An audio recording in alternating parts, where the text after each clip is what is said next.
Hello there, young and old, board gamers, card gamers, role players, cosplayers, and pretty much any other kind of player. Welcome! My name is Jared, and with me is the lovely win at everything, Anna. Whoa. Hello. It's true. Also with me is Money Buckets Ian. No. Hello, that's me. We will be your hosts for the episode. We are honored and grateful that you have joined us at our table. Here at the Game Table Podcast, we take a look at various board, card, and other tabletop games. We give an overview, provide a little insight on how to play, and share some of our thoughts, all in an attempt to give you an idea of how well it would fit for you and your table. Today, we are going to give you our thoughts after attending the best 4 days in gaming.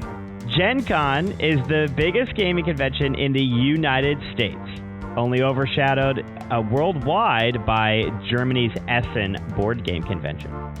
Hundreds of game companies and game designers are there from all over the world to showcase their new, old, redesigned, upcoming games, board games, role-playing games, card games, all of the above. There's also many other booths, including art and apparel, toys, accessories for all of such things that I've already said. On top of that, with all of the excitement from all this event, it is 4 days, and over the 4 days, there will be over 70,000 other gamers trying to find all of this cool stuff with demo tables, booths, demo halls. There's also plenty of other just massive areas for people to do all the fun role-playing. And then, another fun feature is that they play games in the hallways when everybody leaves. So, fantastic event. That is no longer just games, it's all fun. And yeah, that's GenCon. There's so much going on at GenCon that Ian had to go off script, and the script itself just fell off at some point. Yes. Kudos to you for getting that all the way to the end there, buddy. It's true. The script could not contain it all, really. That's right. Neither could Ian. I mean, it's just bursting at the seams. I don't follow the script. I am the script. I am Iron Man. Nope. All right. Ian. Yes. Ian. It was your first time. You have survived GenCon. Yep. That's me. Are you feeling good? I don't know if I'm alive. You don't know if you're alive. How was work today, buddy? Oh man, it was hard to go back. Hard to go back to all the drama of work and the lack of games. Yes, it was an absolute disaster today. But we're here Monday, August 5th, recording right after GenCon, giving our thoughts, and we are going to start with Ian. Ian, give us some of your impressions as a noob at GenCon. A noob. Yes, so first time ever at GenCon. I've been wanting to go for many years, as we've talked about in our preview, so go back and listen to that. I would say the first thing that I am, just shocked by and in awe of is the pure, incredible organization that each event has. Incredible organization. Also on top of the structure of all the booths, the people at the booths, the people were fantastic.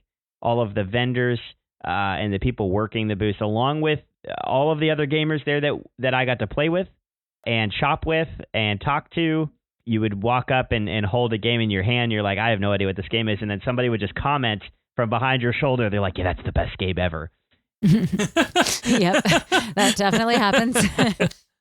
and so it's so well done. I've been to many other different, like either smaller like cons or like gaming events with some with vendors and some with not. But I do think it, as technology grows, there was some issues we had with like the physical tickets that I didn't like. But even with that, there was still the organization of it all was absolutely just like mind blowing. And we're like, okay, so everything's organized this way. And so it was so cool to see, so cool to be a part of all of that. But with that, day one, when we're standing in line, we got there an hour and a half, hour early or whatever. and we're kind of standing right at the door before it opens. And when the countdown begins and they open the door, and I hadn't seen the hall ever before. They open the doors and I walk through. It was such a large area.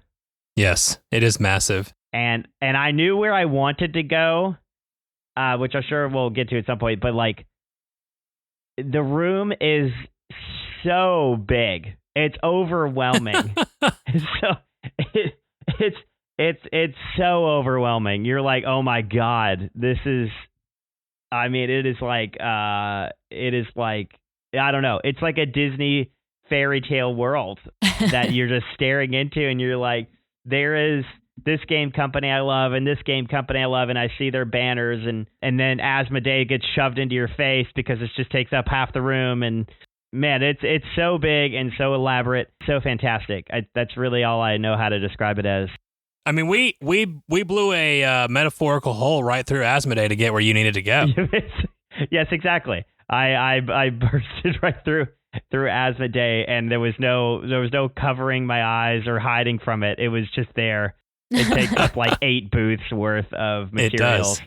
Yes. But no, no, we knock Asmodee, but their booth was fantastic. It was so beautiful and very well organized as well. They had a lot of playtesting areas, and then the strictly shopping where you would check out. So it was very separated. It was very awesome. But yeah, no, the elaborate, massive, huge just area that you just look, and it's booth after booth after booth. It's just mind blowing, and that is a fantastic first experience that I definitely will remember forever. It was fantastic to see those doors and walk through them, and you're like, okay, I know I have to go to a specific area, but oh my god. Yeah, I'm so happy that you finally got to have that moment. I remember having that moment when I went the first time, and it's one of those things where you live vicariously through the next person because you just want to be able to experience that again. And it was so interesting. Just on that topic for just a second, I had to drop you guys off, and then I went to go park. And I remember walking through the glass doors of the convention center, and just there's that convention center smell. And it was just, and you see yep. already all the card towers being made in front of you for Card Halla, and you're just like, man, it's so good to be back. And just, there's something about the atmosphere, like I talked about in the preview, that just really grips you, and it's so good. Yeah, the Card Halla, the first thing you walk into, man, that was cool as well. And yeah, it is a convention center smell. There is something about it. It sticks with you. So it's always there. Always. All right, Anna, we have been to GenCon many a times. Many a time. I was actually trying to remember if it's been like 10 years or... Since our first time? 9 years? Yeah. How long has it been since our first time? I couldn't remember. I think it's either been 9 or 10 years because... That's what it's somewhere between 9 and 10. I always measure I'm not everything sure. that we do based on how long we've been married. Oh, see, I was trying to remember like what house we were living in because we changed houses every year for a minute there. We were definitely still at Lakeford when that happened. Yeah, so it would have been after our first year of marriage, but before we had our first kid. Yes, that is true. So 9 or 10. Yeah. So Anna, there you go. As a seasoned veteran, oh yes, give me some of your impressions on this year's GenCon because we have been away for a few years. Yeah, we have. This is the last time that we went was 2019, and I mean, I don't know about being a seasoned veteran because I still feel overwhelmed every single time. I still feel that like headache at the end of the first day because I've looked at so much stuff. But actually, that got better. I didn't have that all the rest of the days. I just had to get up the learning curve of the scale of the convention hall and all the people and just being dedicated to sitting down and learning all the rules for a brand new game at least once every 20 minutes or so. You just a lot to keep in your head. You gotta work. You gotta learn to let go once you're done with one to move on to the next. You gotta get in the mindset. Yeah, I took notes this year, which was nice. So that because I remember other years I would get to the end and I would remember maybe 1 or 2 games, and then there'd be other games that I would have loved, but I couldn't for the life of me remember the name of them, and I would just be trying to describe them to you. Or 3 years later, you'd buy me this game. You'd say, "This is the one you loved at GenCon," and I would just stare blankly at you, like I didn't even remember that game. So I took notes this year, which helped. I took notes on a little bit like some of my favorite components of the games and the type of game. And that was helpful because we would kind of recap at the end of every day and I'd scroll through and be like, oh yeah, this one was cool. Or, oh yeah, this one was cool. And I mean, we weren't always together in the convention hall. So it was nice to be able to go back and show the rest of the group some of the things that we thought were cool. So anyway, one of the bigger differences for me this time is I felt like we had way fewer ticketed events. And I wasn't sure how I was going to feel about that. I ended up feeling good about it. Good. But the I guess quandary I was in is that in the convention hall, you hardly ever get to play a full game. There's so many people that are rotating through the booths that any game you're playing is a demo, if you're lucky. They were even selling tickets to demos in the convention hall, not selling for money, but like having people sign up for demo slots in the convention hall because it was so big this year. Yep. I was completely sold out all 4 days for a little while in advance. Even the parking all around the convention hall was completely sold out all 4 days. The struggle is real, folks. Lucky we bought our parking passes in advance. But yeah, so even sitting down and doing a partial playthrough, which is what a demo is, where you get a feel of the game, but you don't play the whole game, they were ticketing or having people sign up for, and a lot of the slots were completely filled by the end of the first or the second day. And so if you don't buy tickets to go to one of the other smaller rooms or smaller little table areas and play the game, you're not really getting to play through a full game all weekend. And I wasn't sure how I would feel about that because I've enjoyed playing through full games in the past and getting a sense for, okay, here's how this game plays and here's how I feel about it. But I did feel like going through the hall knowing that we weren't going to be playing as many games fully by having tickets made me more conscious of trying to really commit the mental energy to understand this game in 10 minutes that somebody was explaining to me. And I was able to get a sense for a lot of games, and I was able to demo some games and say, okay, I actually do feel like I got a sense for that game, even though I didn't get to sit down and play it for an hour and a half or whatever. So yeah, I mean, it was good. Like I got to experience more games, but I didn't get to experience whole games, I guess. Yeah. Is that balance there? So I'd say it's a balance. I'd say I don't think I'd be content if I didn't get to play any whole games, but I enjoyed the opportunity to go around the demo hall and partially play and be exposed to more games than I thought I would. I enjoyed that more than I thought I would. Yeah, it was definitely a different structure. I usually organize it to where we have multiple events every day where we're playing full games. And I also think that it felt very different, but putting the podcast first and focusing more on connecting with publishers and being exposed to more games like you talked about, I enjoyed that side of it as well. I would almost want to figure out a way. I mean, I don't know if I would change it. That's something we can talk about for next time. The other thing that was different, usually we stay downtown for our housing. Yeah, I think every year we've been in a hotel downtown. And we didn't do that this time. We chose to go a little bit more budget friendly and found an Airbnb north of town, which I actually really enjoyed. Way more than I thought I was going to. But figuring out the strategy of booking parking ahead of time made that really simple. And I think it was something where we were just as comfortable as we would have been downtown without having to spend like 4 times the price. So I thought that was really good. And I was really happy with it.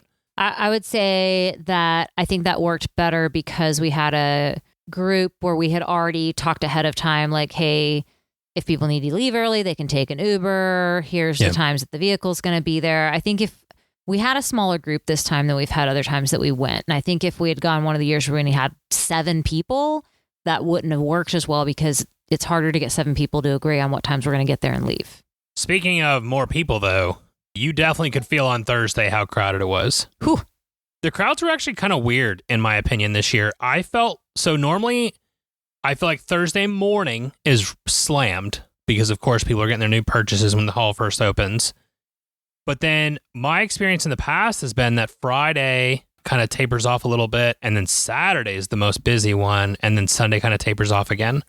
But I kind of felt like I had more room on Saturday than I did any other day.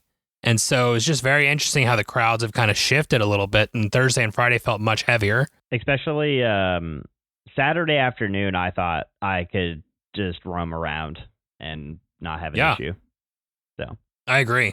It very much felt like I wasn't rubbing shoulders the entire time. Yeah. So it was definitely a change of pace. But the crowds were very different. That was one thing I noticed. But it was just so good to be back and in such a sea of passion and gaming. I just really loved it. Okay, well, let's transition. Surprise of the con. Obviously, there were multiple, but we're just going to pick one because we don't want to go too long overall on our episode here. But we'll go through a couple of different topics here, and we'll start with our surprise of the con. This can be a game, it can be a thing that happened, or whatever. So, Ian, why don't you start us off? I mean, yeah, I guess it's all a surprise for me. So Sure. So I will stick to a game, though I did find the seminars really fun. We did get to play some older games as well that we used to play and just found time to do that. That was also fantastic. But I would say the game that surprised me that I was not expecting is a game called Skyrockets. It is the Festival of Fire, and this is by Floodgate Games. Well, one, the artwork does look great, so that did draw me in. But it is a quick little kind of, I mean, I guess it's kind of dexterity, you're slash party-ish slash, anyway. What you're doing is you're flipping these little sand timers up and down, trying to keep them from running out. And it's all just trying to put on this fireworks show. Super thematic. But I did not think I would like this little quick little, timer game with the sands or sand timers. But I played a game with the demo, and man, it was a lot of fun actually. So I was fairly surprised. I did look at it, I think, in a preview, and I was like, I don't know if I'm not interested. And they also do Kites. Kites is another game by them. Literally the same system, and I was like, I didn't sound interesting. And man, this one, it just blew me away a little bit. But yeah, anyway, this one did surprise me, and it's cute. It's super easy, so. Nice. We got to play that one as well. It was a cute little game for sure. And so I'm not too surprised because I know how competitive I can be, especially in a cooperative game where we're all trying to win. Yeah. But I instantly, as soon as they said go, was very focused and very into trying to make it work. Yep. It's a good one. It's cool. Now, actually, so that does make me think of something. You can cut this later if you don't like it. But I feel like other years we've been to GenCon, there's been some kind of a new concept party game that's just stolen the show. Like I'm remembering in 2019 when we went, The Mind was just mind-boggling for everybody. And everybody was trying to get in on The Mind. And then I think the last day we were there, we had this game of The Mind with 40 people that were all playing around this table. I'm remembering one year Happy Salmon was like that. You could just hear crowds of people all over the place. Code names. Yelling out Happy Salmon, code names. There's a lot of times this party game that'll kind of steal the show. And it might be one that you're like, well, this is weird if you read about it online, but you see people playing it at Gen Con and it just looks so cool and everybody wants to try it. I don't know that there was one of those this year, even though I'm remembering a lot that has happened previous years. I'm curious if you felt like you noticed one. I felt the same way, not just about party games, but about games across the board. Usually there's 3 or 4 games that just everybody has to have. And the publishers know ahead of time that they have to have it. So they have enough copies so that you just see it everywhere. I remember the year that Twilight Imperium 4, the 4th edition came out, you saw that box everywhere. Yeah. And when Dead of Winter came out, all over the place. You couldn't turn around without seeing Dead of Winter. Codenames was the same way. You couldn't stand up and turn without seeing someone playing Codenames. I think Arcs by Letter, which we talked about in the preview, is about as close as we got to a game like that where you saw it all over the place. And Heroescape. Heroescape was the other one that a lot of people grabbed. Yeah, that one was all over. But even then, they didn't sell out, which those hot games usually do. And so I was kind of blown away that we've gotten to the point where, and maybe it's the hobby, maybe it was the year, I don't really know, but the spread was so wide that it didn't feel like there was just this handful of games that took over the con. I mean, I guess the first time, so I don't know what to compare. I do think I saw Arcs in every 5 steps that I walked. And I also did see a lot of Heroescape. But as far as that goes, I think everybody was trying to get two specific games, which is Comic Hunters and Rock Hard 1977. Those booths were constantly booked. Like I didn't even have a chance to even look at the booth because of how busy it was. And they had a demo area for Rock Hard in a different area, and it was always busy as well. So though they weren't selling copies though, they were limited copies though. So that's a little bit different. But as far as like hype, it was there. Yeah, and I mean, I guess I agree with that to an extent because it was always busy and they were sold out. But like you said, there were limited copies on Rock Hard 1977. And I don't know what happened with Comic Hunters because the way their booth was structured, you and I could never get in there. I heard they sold a lot of copies. So right. But I don't know how many copies they sold. But even then, like, so I guess the thing that I'm thinking about is that, and I'm using Dead of Winter and Codenames as the example here, but when those games came out, it wasn't just that you saw them everywhere. Yeah. You knew about those games. They were playing Everybody them. did. It was the playing, it was the conversation. Yeah. Like that was what you were talking about. Whereas this, it's like, yeah, ARCs, I see that, that's cool.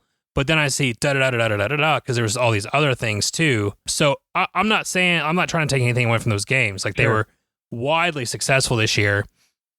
It was just different. It's just a different feel. Yeah. Yeah. No, I agree. I mean, even as somebody that hasn't been, it wasn't like everybody was talking. It was like I didn't hear that type of like constantly talking about a game specifically. ARCs would be close, but sure. You know. Well, I mean, even like Rock Hard 1977, which you were saying, we tried to go several times and see it.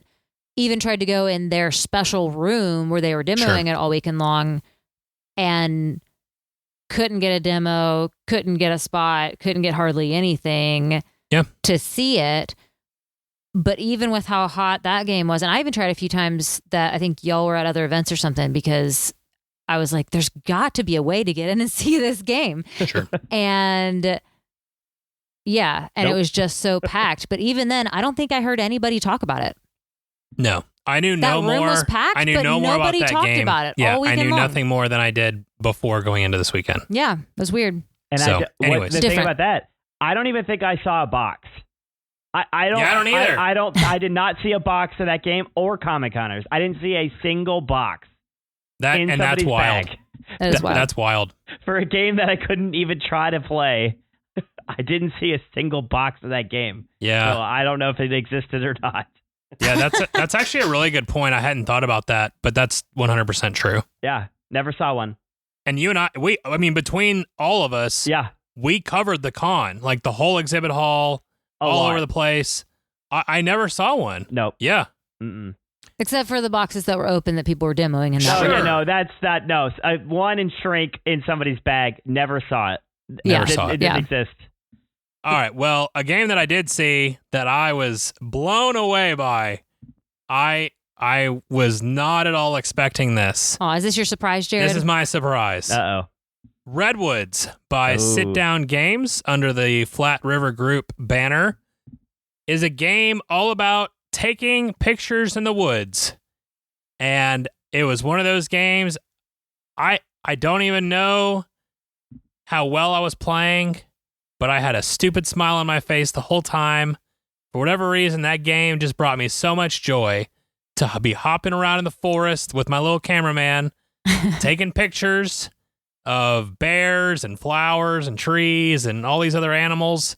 I had so much fun. It was cool because the way this game works, you have a little mini and all four of you share this one circular board where you're in the woods. And there's all these animals and flowers and such, and the animals can move around, and you move around based on these, I don't know what the technical term is, but you basically pre-cut arcs. They are arcs. It very much in its own way, kind of like X-Wing, where you start with the base on one end, move your mini along the track, and then your mini camps on the other end. But then there's a second piece where you, before getting to test anything, you got to kind of survey where you're at, pick a camera lens without, being able to test it. You're supposed to pick the camera lens before you move, in fact. Even before you move, That's right. and then so that's what you're stuck with. And then with that lens, you're supposed to be able to make your shot. Yep. And it was just so much fun. Again, I wasn't even really playing that competitive with it when we were trying it out, but just super happy while I was playing it. I don't know why it brought me so much joy, but I had a great time with it. Yeah, that was a good one. Well, I'll go a little bit more general with my surprise. In fact, my surprise comes with a confession to all of you. I would like to admit that I have enjoyed board games for a long time, but I haven't really done my due diligence in knowing the designers and the illustrators of the games. I generally will know what company produces it because there are pictures on the box. And so, Sure. I recognize that. But I haven't done a very good job about knowing designers and illustrators. And so, confession time, I did not even know until this year that a ton of designers and illustrators are demoing their own games in the game hall. And I guess just because of the podcast and because, Jared says the names every single time, I was paying a little bit more attention this year. And I realized, oh man, this guy that just sold me a game was actually the senior head art director for Lorcana. And I got to talk to him a little bit about how much I loved the art on the Ursula cards and some other things like that. That was mind-blowing. That was so cool. And he described us the whole structure of how art works for Lorcana and how it all goes together. It was so, so cool. I also got to talk to the illustrator for Wild Gardens. Didn't even know it was the illustrator until I complimented the art. And she was like, oh, thank you. And then I got to compliment all of the rest of the art because it was all beautiful. The designer of Chronicles of Light demoed the game for us, and we got her to sign our copy that we got. And the person that demoed Gnome Hollow for me was actually the designer and the illustrator. Mm-hmm. And it got to the point where it was so common that after I was finished demoing a game, I would just say, hey, are you affiliated with this game at all? How are you connected with this game? And it was amazing how many designers, illustrators, producers, heads of the companies were there and that you just got to meet. It was really surprising. Yeah. Yep. Awesome. No, I think that's really cool, Anna. I think some people in this hobby are really good about that, and some people don't pay as close of attention. And so it's cool that you're seeing some of those things and getting to interact with those people. Yeah, and it was cool, even though I didn't, again, confession, I have not done a good job about knowing those people's names, but even just asking them and getting to know who they were, then I can compliment them. I'm complimenting their work. It made it more meaningful. It was really cool. Yeah, it was really cool. And I mean, obviously this is not just a board game thing. Like, people in movies have no idea who's directing something or the actor or whoever. So like, this is all over the place, but it was really fun to interact with them on the weekend for sure. All right, let's transition a little bit. Let's go to our favorite non-game specific experience. And I will start because I'm going to speak for all of us in this first thing that I'm going to say. And then I will kind of finish up mine and then we'll go somewhere else. I just want to say, on behalf of the entire Game Table team, we are extremely humbled and thankful for the amount of time and the amount of gifts that we were given by publishers or designers. They spent so much time taking out of their day where they could have been selling to somebody else to explain to us their game, tell us a bit about their passion for what they were doing. Several different publishers gave us review copies for games, and we just, beyond blown away. And I could not have in my wildest dreams told you or put on my bingo card before the weekend, this is what's going to happen. I will make sure that we send out a personal thank you to each one individually going forward as we kind of talk through these games or whatever. But just for anyone who might be listening, just thank you so much, because it was extremely, it was everything. So Thank you for that. And that was my favorite non-gaming experience was just getting to interact with the people in this hobby, whether it be a publisher, a designer, an artist, or even other people that kind of quote unquote work in the hobby, those that have podcasts or those who are doing this or that, just swapping business cards. Hey, check out my stuff. I'll check out your stuff. Maybe we could exchange some ideas, things like that. Like, it was just such a cool experience, and I really enjoyed getting to do that this weekend. I would totally agree with that. That's not my experience, but I totally agree, though. Being able to step into that world for the first time, and somebody who's been following games for a very long time and following all the people that content create on games, to finally see and meet, and also meet people that I never heard of as well inside that world, was fantastic. And everybody was so kind and generous and just so helpful and encouraging as well. It was just so cool. So yeah, I totally agree. But I guess are you finished with your experience there?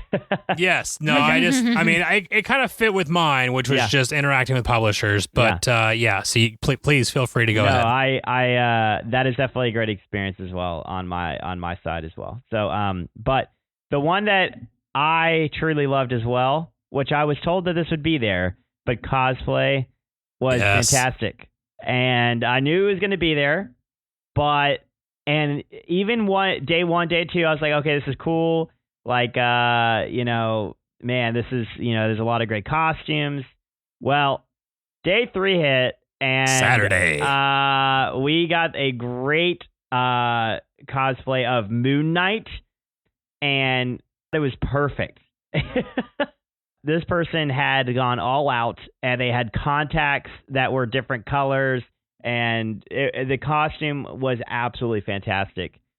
And there was also another one, I think maybe Saturday or Sunday as well, that was Rapunzel, and she was, probably a professional. She was that good at it. Yeah, I really think she was, like, not exaggerating. I think that's what she does, professional cosplay. I mean, it was so great, and even, like, the non-professional people were also fantastic. I remember seeing like our Darth Maul, which was amazing as well. So, man, the cosplay was awesome. And that's not something I'm usually like gung-ho for, I guess, but man, it was so cool. As far as like accuracy and just really nailing it with the cosplay, I'm pretty confident that that Moon Knight cosplay that we saw was top 3 in my entire time going to Gen Con. Like, it was that good.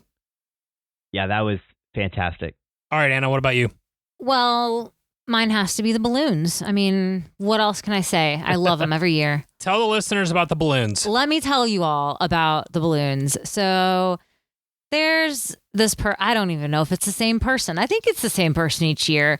I'm pretty confident it is. A giant balloon sculpture. We're talking like the picture that's coming to your mind when I say giant balloon sculpture does not even do justice to what I actually mean by giant balloon sculpture.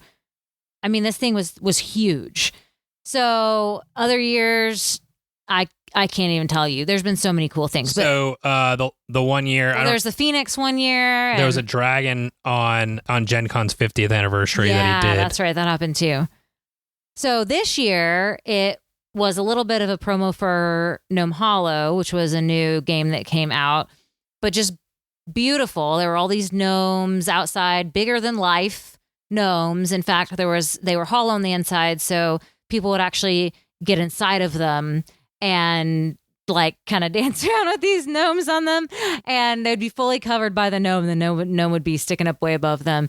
So there was several of them. There was a little princess gnome and one playing a lyre and that kind of thing. And then inside of the balloon structure was a whole cave that you could go in and explore. There were little balloon art. There was a balloon board game. There's a balloon hammock with the princess sleeping on it. It was just, I just love the balloon art every year. So that was special. It was very well done. And I don't know if they've been doing this between 2019 and now, but whoever had the genius idea to sponsor Balloon Man so that they could get their game as the balloon art was just a genius idea. And so props to the op for doing that. And it was really fun getting to walk inside a balloon house. So, all right. So those are our surprises, our non-gaming experiences. Now we're going to move into 5-ish games that left an impression or that we're excited about or just something that we decided these are our 5 games that we want to talk about for this segment, walking away from the con. So we'll kind of go around the table. Ian can go first, Anna can go second, and I'll wrap us up, and we'll just keep going around until we finish it up. There you go. Well, the first game I do want to talk about that really drew me in, and I didn't think that it would, but it's called Harvest by Keymaster Games, and I don't know. We were just walking past the booth. The booth was just beautiful. They had like hay bales and all this stuff. I don't know. The more I just keep thinking about that booth, I was like, man, that's such a pretty booth. Yeah. But anyway, it's Harvest. You're collecting and farming, and all the little tokens and pieces in the farm are also adorable. And the even the gameplay is very neat in the way that you're kind of building your little. You have to plow your field and place the little tokens that are shaped differently, and kind of Tetris it away and kind of into your plowed land. It's such a cool little game. But honestly, the booth and the game itself in the art is just so fantastic, and I love it. I love art like that, and it really drew me in. I'm still thinking about it. So it was a good experience. That I remember seeing that booth early on, and I was like, man, that's really cool. Well, one game that stood out to me the first day was a game called The Shivers by Pop Fiction Games. So The Shivers is an escape room game, basically, but it's a pop-up escape room game. And that just fascinated me for some reason. And so the rooms will pop up.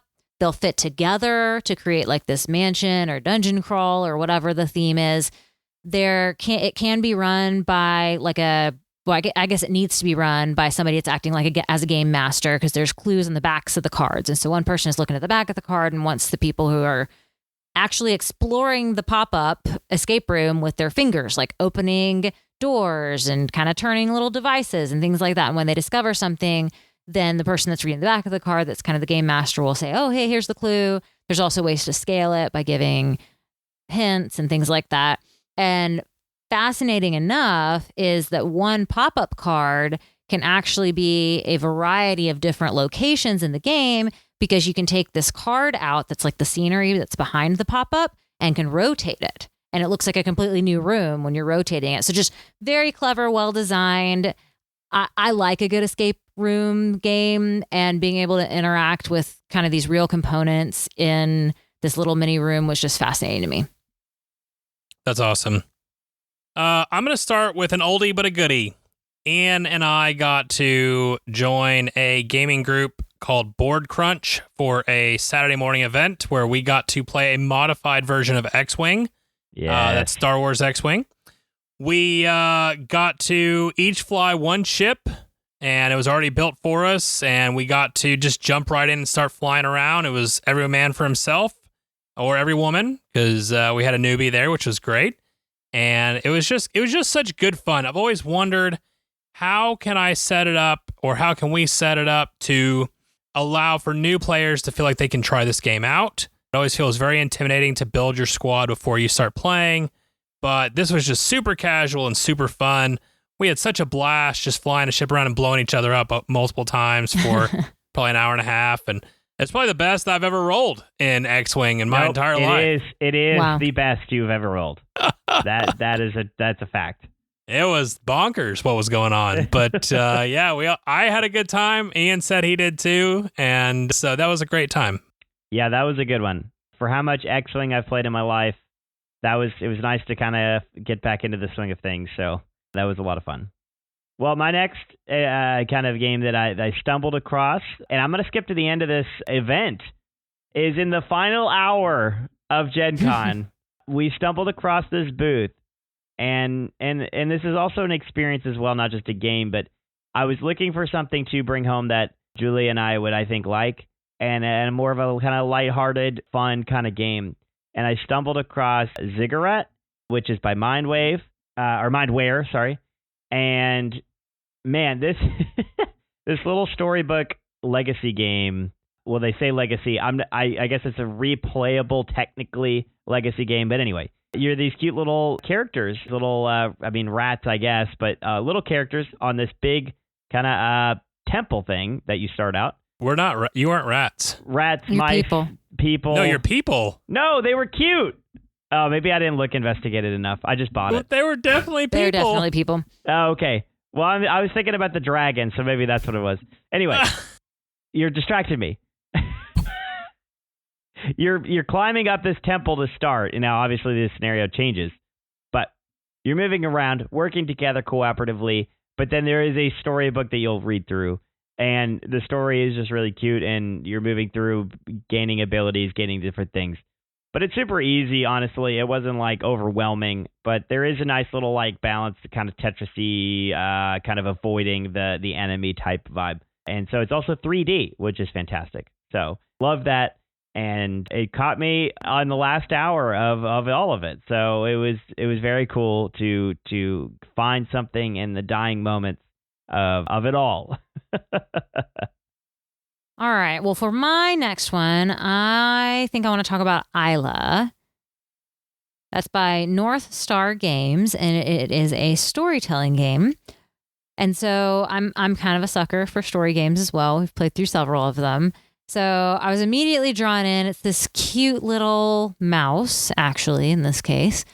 And Isla has just been living with this tree friend, which of course appealed to me as well. You know, if you listen to our last Two Top episode, and she wants to go on an adventure. And so you play through 5 chapters throughout this story game, but you're not role playing in that you're rolling dice or that kind of thing. You're drawing story cards that have decisions on them. And depending on what decision you make, something happens in the game.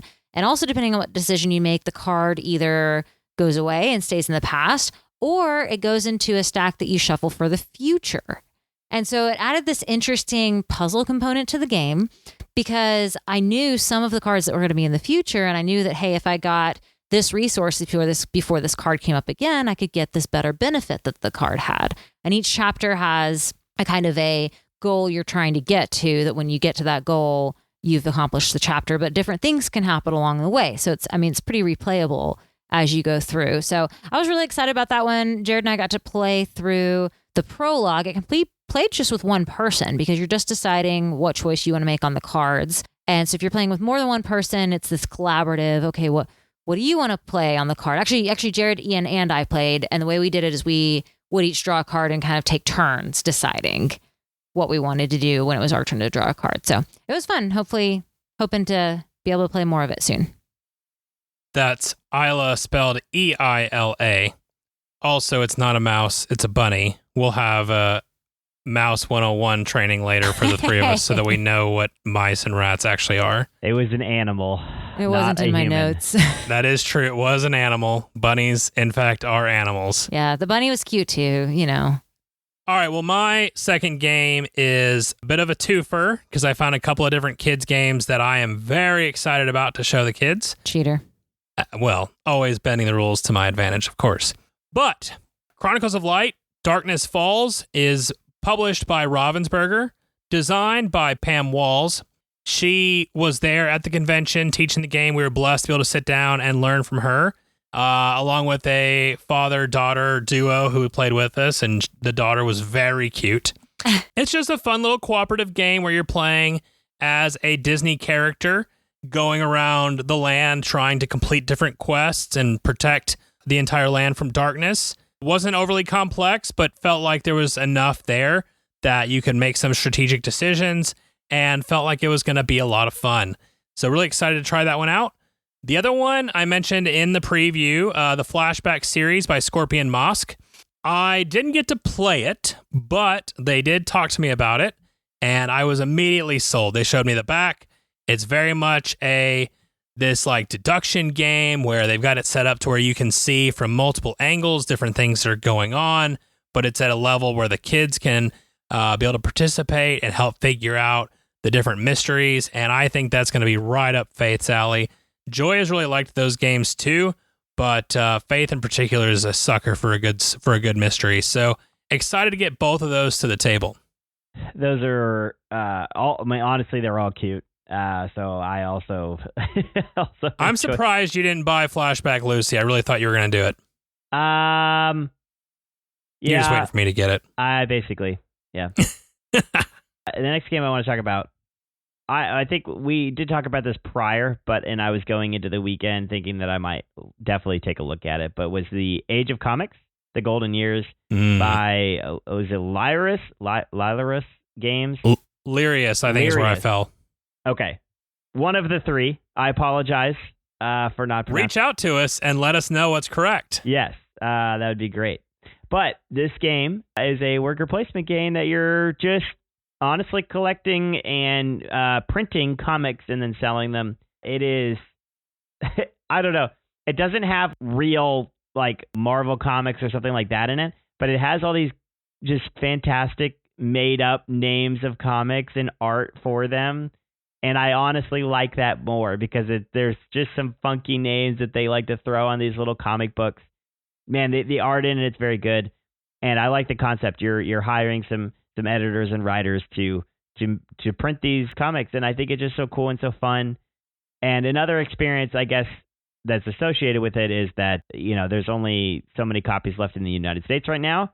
So I got one of the minimal copies that are left, and they are bringing more over. For at GenCon, I got one of the last copies that were there. So that was a cool little add-on to purchasing this game, but also being able to play it. I got to play that one. All three of us did actually at the house one night. Well, half of it before we got too tired and went to bed, and it was really fun. The next game I want to talk about is one kids games because I follow the rules. And that is what a square. Wow. Yep. Little Alchemists. So Little Alchemist is not one that I knew about before I went to the con, but I saw it advertised by CGE as a deduction game for kids. And I'm like thinking, oh man, we don't have a great deduction game for our kids.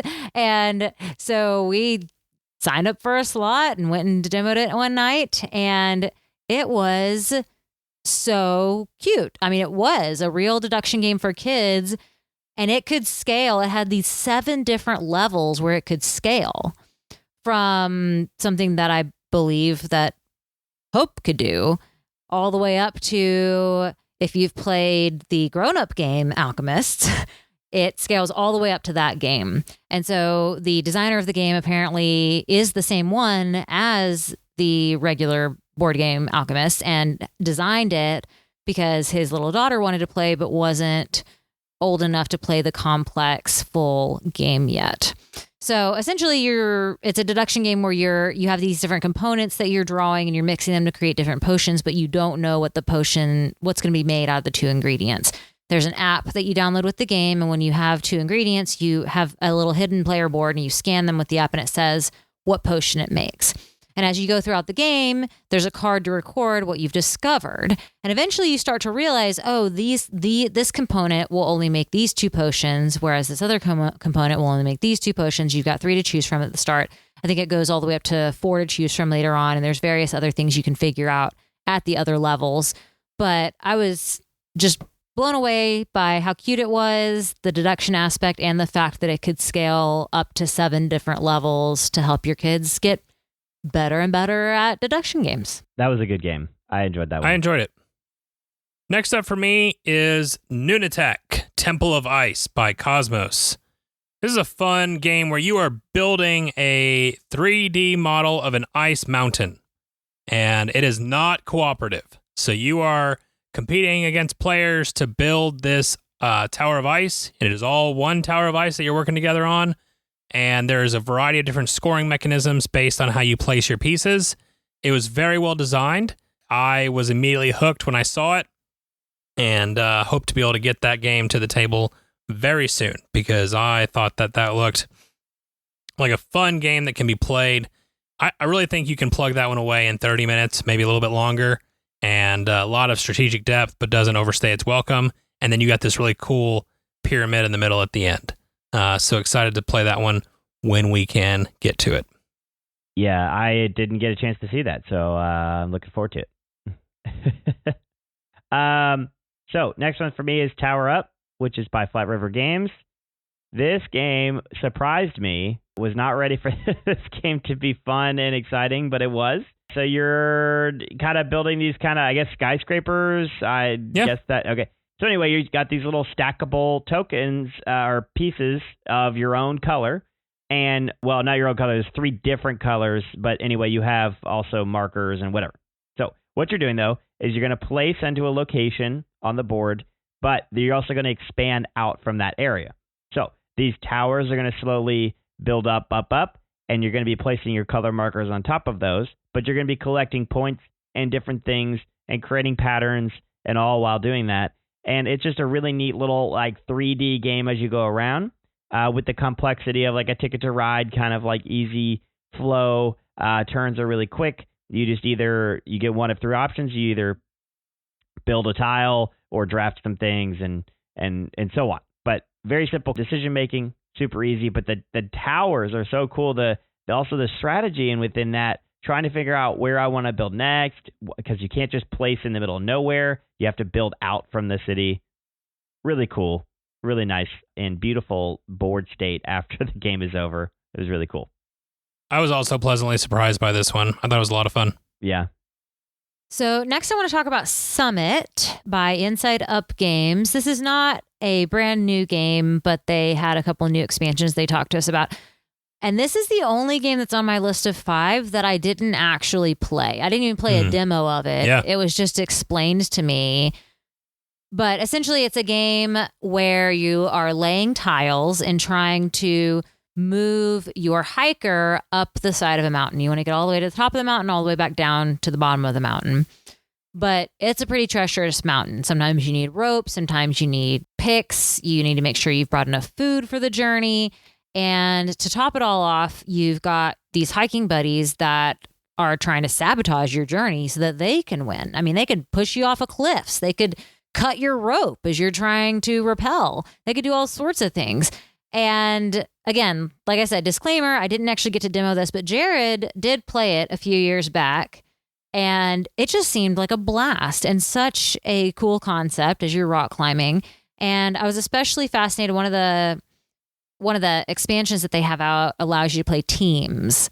So that seemed really interesting to be able to team up with somebody else and you're like climbing together up the side of the mountain. So that one was a really cool one. Like it was, I like rock climbing as well. So it was really neat to see that. That was really cool. So this year, like every year, I participated in the virtual flea market, and I came away with some good stuff that I'm excited about, but one in particular that I'm excited to get back to the table. Sorry, for those of you that don't know what a virtual flea market is, it's basically where people can go to this Board Game Geek list and they can list any game that they want to that they're trying to sell. You can list your games, and then you can comment on each other's games to buy them. And then when you go to the actual con, you can meet up and swap. So this year I bought Trick Shot from Wolf Designer. It is a 2-player hockey game where you're playing a full game of hockey. And I actually had this game before, tried it once, and it didn't quite hit. I decided to go ahead and sell it at the time because I wasn't sure I was going to get back to the table. But then found out that they made a second edition. They kind of revamped some things and found a good price for it. And I thought, I really want to like this game, and I want a good hockey game in my life. So we're going to give it another go, and I'm excited to see what comes of that. I am excited to try this one. I never got to try it once you got it last time, so maybe if I had a say. Maybe. Well, my final game that I want to talk about, and I don't know if this comes as a shock whatsoever. Yeah, it doesn't, but it's Arcs. By Letter Games. This is more than just, I guess, the game itself, which I did get the demo, and it was very fun, but I felt like I scratched the surface on very much of what the game will be. So I don't have my full thoughts on the game as of right now, because I think overall gameplay was a lot of fun. It was a lot of decisions. But man, there was so much more depth that I just was never able to touch. But I think as a whole, though, this experience is, as the gates opened to GenCon for the first time, I walked through the doors, like I said before, and the goal was to run to the booth of Arcs. There we go. You said walk the first time. I was like, no. Well, nah, there was no walking. Brisk walking. There you go. And they didn't make us chant "Do not run" this time before the doors opened. Yeah, so he didn't have the warning. Yeah. Yep. Well, I was warned by you, but yes. So we very much power walked to the booth of Arcs and Letter Games and was very much nervous as we weren't sure if we were going to even have a shot at getting it. But as I was standing in line, one, the people around us, it was so cool. There was somebody in line behind us that literally was from Nashville as well. So that was really cool. We were able to talk where we're from and all of those things. And it was such a neat experience. Like you're standing in line at a different city and you're in line and the person behind you is also from Nashville and lives like 10 minutes from you. And so it was such a cool experience. Another cool experience as we were sitting there as the designer of the game I think it's Cole, is it Worrell or Worrell? I don't know how to say his name very well, but he was literally guiding people through the line. And I kind of like took a double take and I was like, oh my God, that's the designer to all of Letter Games. And so it was cool to see him there and kind of say hello. I talked to him for a second, but he was very busy that day.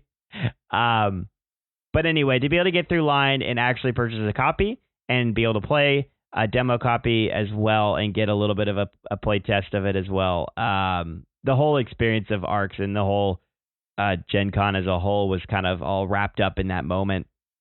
And it was such a cool experience to, one, be able to walk through and get the game that you were kind of really, really stoked to take a look at.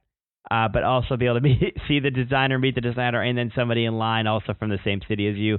Kind of was the encompassing for me of what GenCon is this community of people that just love games. And it was cool to kind of have all of that all within one moment. It was very cool. Well, the last game that I will talk about is Wild Gardens. I already mentioned that we got to have the game taught to us by Les Mennel, the illustrator for the game. And it was kind of funny because Jared wanted to show me this game because he had backed it on Kickstarter, knowing how much I love the idea of foraging because it's a foraging game. I think we talked about that on our Two Top episode on the game Morels. Mm-hmm. Morels, however you pronounce it. Morels. So anyway, in this game, you're not just foraging mushrooms. You're moving along a little track in the woods. You're foraging many different types of things that you can find in the woods. And then you get to cook stuff out of them. You get to go to a campsite. You get to cook stuff. There are beautiful pictures on the cards of these dandelion pancakes that you cooked, or this little green smoothie, or the spring rolls. They were just gorgeous. And then after that, but wait, there's more. You get to sell your foraged creations to people. So it was beautiful. It was really fun, and it was special to get to meet Les, who designed it, and can't wait to play it when it shows up at our doorstep. As someone who backed pretty much everything for this game, I can't remember if it was Kickstarter, GameFound, or wherever it was, but as someone who backed it, I was so excited to see how excited you got about the game, because to me, this game just screams your interests. And I'm always looking for games that do that, but do it well to where it still feels like a game. And so very much felt like, okay, this was a good purchase. I remember it was like over a year ago that I did this in hopes, like their original date was that it would be shipped in May. And I was like, oh man, if that could come in time as an anniversary gift, that'd be so cool. Aw, that would have been so cool. It had some delays. It's all good. Not a big deal. It was totally expected. Absolutely. So anyways. Yeah, I was literally, I could have stayed at that booth. Yeah, I know. For an hour. If somebody else hadn't come up and I needed to move on and let them actually, maybe try to make a sale to somebody that hadn't bought the game. I was looking at those cards being like, could I really make dandelion pancakes? Let me try to figure out how I would do that. Like I was looking at the cards, trying to figure out how I would make the recipes. Oh, it was so fun. That's cool. Yep. My last game, also to no surprise, because I've talked about it multiple times this year. When we got to demo Halo Flashpoint, I was so excited. You talk about scratching the surface. We only got one squad member per person, and it was a 2v2 match. Whereas in the full game, you're getting a full squad to control by yourself. And even then, with just the one little dude, I felt like, oh my gosh, I am playing Halo again on tabletop form. This is so fun. They don't even require a tape measure like most miniature games do. It's all just based on space. So you just go one space at a time. There's different things that you can do as far as going up or down, ways to manipulate the terrain, fighting each other back and forth, or they have a variety of different games where it's not just Slayer mode. You can get into either Capture the Flag or Oddball or King of the Hill, all kinds of fun stuff. So I'm very excited. I'm actually kind of bummed that this game won't be shipped until Q4 because I am so ready to play more of that game right now.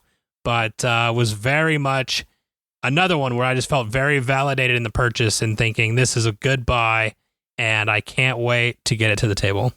Yeah, I enjoyed playing Halo. That was a fun one as well. And again, we kind of just played a little demo, so there's a lot more to be explored. So fairly cool. But for sure. I don't know, man. Like we were playing and I was like, oh, but like in a full game, you could do this or you could do this or this other thing that you could do. Yeah. And I could see the possibilities even without like having the full squad. Yeah. And there's different missions too that you can do. There's different goals and play strategies you can do. Whereas we just did the, shoot each other's faces as much as possible. That's right. Version. Which was also fun. It was fun. Yeah. Yep. Yeah. All right. Well, I feel like I need to ask the last question because Jared and Ian, I know you all both discussed your goals for the weekend in the last episode. And I, was kind of goalless. I just kind of wanted to have fun, find new games, and try out a bunch of stuff. So I did all my goals. But how do you feel like you met your goals for this weekend? Ian, I'll let you go first. Well, so one of my goals was, Julia, to find something, the thing that caught her eye, and that was the item that she had to have. Well, I can say that was a full success. The item, it was very interesting. We're just kind of walking. Honestly, I think we're about to walk out of the whole hall, and all of a sudden, she's gone. I don't even know. It's true. It was just the three of us looking around like, where'd Julia go? There you go. And we take a look, and she is staring at this item that is this little bookshelf 3D, like, I don't even know what it's called, honestly, but it's just a little 3D kind of glue and paste some things together, and it becomes this like kind of, this specific one, it was like a little bookstore that you put and you build out and you put in between your stack of books as like a book holder. So anyway, we took a look at all of the different ones there, but she picked out one that she really liked. But it was funny. We're like walking, I think we were about to walk outside the hall, and I was just like, okay, well, like, where are we going next? And I was like, wait, where's Julia at? And yeah, it was kind of funny because as we were looking around trying to find her, she like runs up and she's like, they have this thing. And I remember looking at you and being like, Ian, this is it. Yeah. Like, go. We locked eyes and we're like, oh, there it is. The moment this is the moment. The moment has come. So yes, that was a goal completed. And then as far as my own personal goal, we will see. I do think for those that want to know, my goal was to find a game that will join my top 5. I really enjoy Ark Nova. I've only played it one time in my life, so that was one that I purchased off somebody.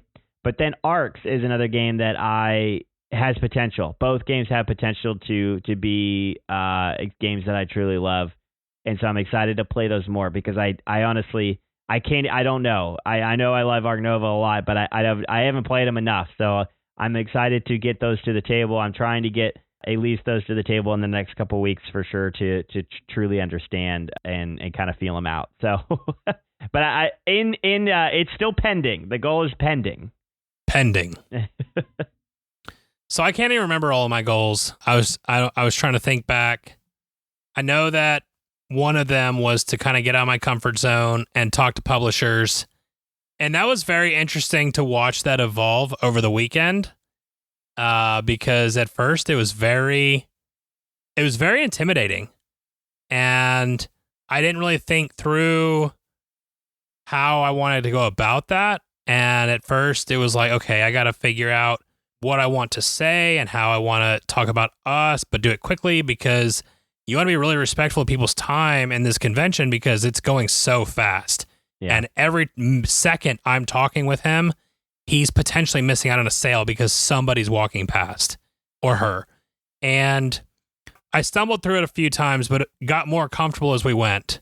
And it wasn't long before I was just passing out cards to everybody and felt like, okay, I kind of feel like I got an idea of what I'm doing now and felt much more confident in it. So I felt good about that.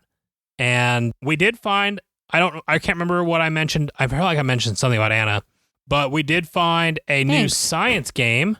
Oh, yeah, that was a goal. That Anna was wanting. So Genotype. I can say the goal if you want. Yeah, go for it. So the goal was to find a science game that wasn't boring. Yep. So we're going to see.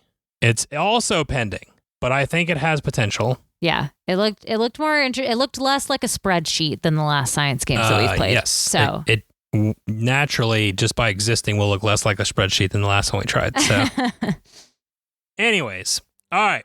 Well, I think that's pretty much all we've got. We're over time. We'll see how the editing goes to trim it down a little bit to get it to more of a okay space.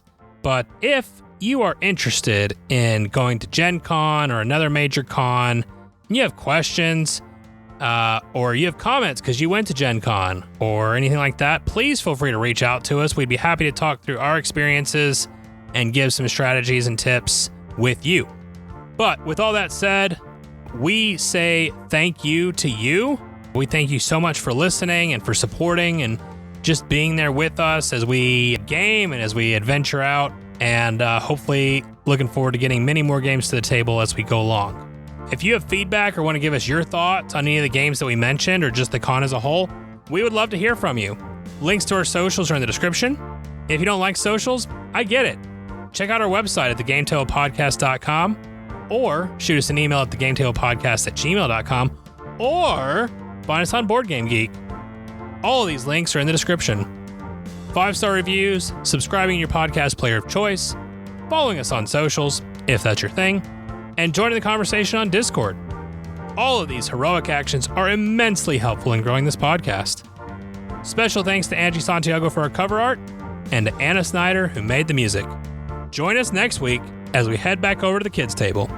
In the meantime, may your dice rolls and your card draws be blessed, and your experiences at the table be ones to remember forever. Goodbye. Happy gaming!